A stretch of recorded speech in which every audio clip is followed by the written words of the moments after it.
Let me ask Colt, how does it feel seeing that? I wish I could say I felt something, but I don't. I don't even call her my mother half the time. Well, but I've never done that in 20 years. That's how much I don't feel like I have a mother. Wait a minute. My mother cooks for me, does my laundry and whatever, and she will drive me to work and pick me up. You could say I'm a bit of a mommy's boy. This cannot be the same Colt we met on 90 Day Fiancé. Awesome! After visiting her boyfriend Tony in Canada, Debbie decided that she's ready to move there. You're willing to move up here and move in with me? Absolutely. I'm 100% sure. After spending much of her life babying Colt, she is now leaving him behind to be with Tony. This was the healthiest ending to the creepy close relationship Debbie had with her son. But we do get some insight on why Debbie has this odd relationship with Colt. At 17, Debbie had a baby with her first husband Steve, but the baby sadly did not survive. He only lived an hour and a half. And then Steve was gone for a year in Vietnam. He came back and he just was not the same person. Debbie divorced Steve and met Colt's dad, Harley. And then I got pregnant with Colt. And again, my baby was born 3 months early. He's my miracle baby. It's a sad story, and it explains why Debbie created this codependent relationship with her son. But now that Colt has realized how much his mom has messed him up, they barely speak. And she is packing up to move out of the house that they shared together for the last few years. I know it looks like a lot. Oh, it is.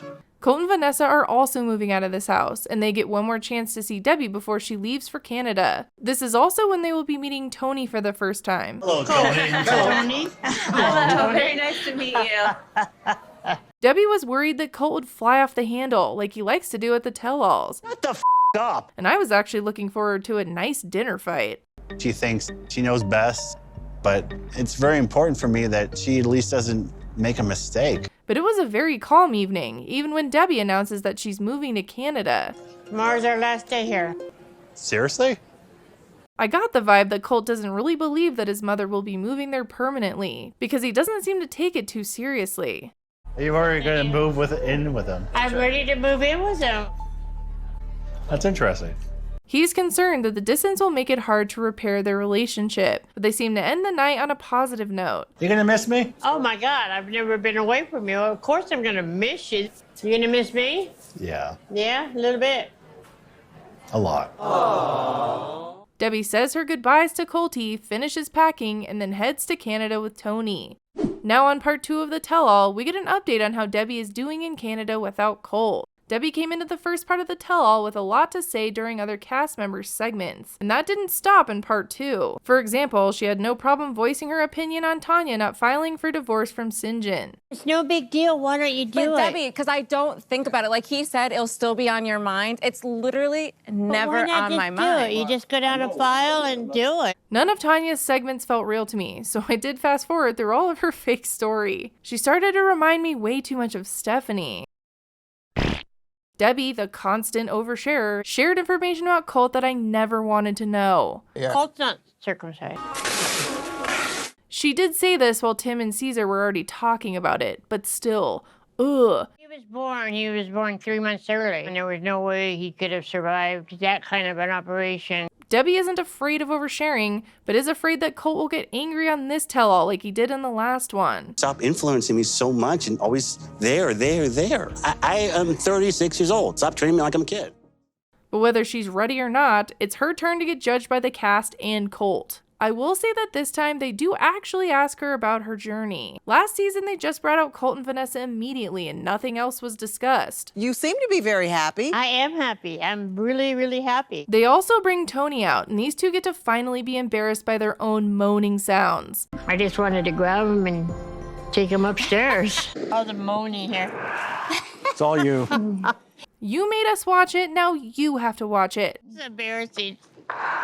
Good Lord, Debbie. Oh my God! Sean asks if they've been struggling with anything, and it looks like staying in Canada isn't as easy as they made it out to be. We have to wait till February to get filed for permanent residence. I don't have any medical up there. All my stuff is in storage. So she doesn't know if she will be able to stay in Canada permanently. And she's no longer single now that she's with Tony. So I'm guessing that they're going to move to a spin-off like 90 Day Fiancé the other way. I was thinking they might not end up on that show because they are not trying to get married. And these shows are supposed to be about fiancé visa couples. But Ed and Liz got on happily ever after, and they weren't on a K-1 visa or even married. So I think that they will make Debbie's story fit on some sort of spin-off. Anyways. One of your biggest concerns about moving to Canada was how it was going to affect your relationship with Colt. How are things between you and Colt now?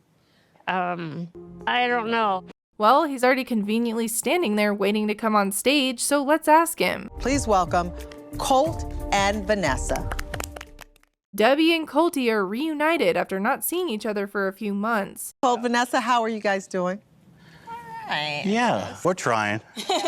And it seems like it's all smiles at first.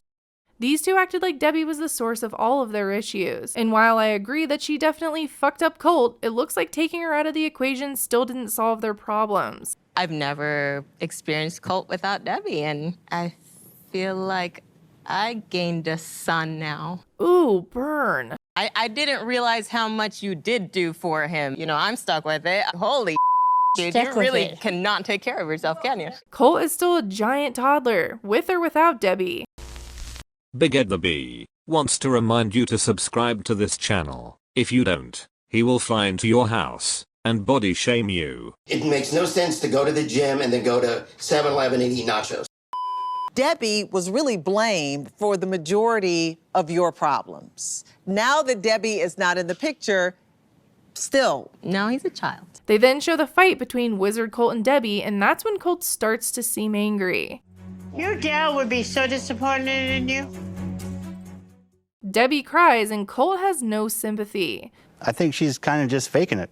The rest of the cast calls for Colt to show more respect to his mom, and Colt goes off. It is your mom at the end of the day. I don't even call her my mother half the time. Well, but I've never done that in 20 years. That's how much I don't feel like I have a mother. Debbie is in absolute shock. So Colt feels like he hasn't had a mother in 20 years. But 4 years ago on season 6 of 90 Day Fiancé, he was a straight up mama's boy. My mother cooks for me, does my laundry and whatever, and she will drive me to work and pick me up. You could say I'm a bit of a mommy's boy. This cannot be the same Colt we met on 90 Day Fiancé. I'm Southern raised, and the way you talk to your mom is disgusting to me. Okay. Colt did have an extremely codependent relationship with his mom. They were creepy close, but now he finally has some distance from her. I can see why he blames her for a lot of his issues, like being a giant toddler in his upper 30s. But it's time for Colt to work on himself and try to grow up. Colt has Vanessa now and needs to focus on that. And she keeps putting up with him for some reason. So he needs to try to work through his issues with his mom and move on. You're mentioning how disappointed my dead father would be. I apologize for saying that. That's a mountain of respect. Also, I feel like TLC pays him to go on a tell-all and freak out once a year. Why else would he keep coming back? The show is focusing on this woman, who he doesn't even call his mother anymore. Next week, it looks like Tony tries to step in. You just off, okay. Seriously, out. I've had enough of your bull. But Colt probably has a check already waiting for him and doesn't care. We'll have to see what next week holds in part 3 of the tell-all. Anyways, thanks for watching. Bye!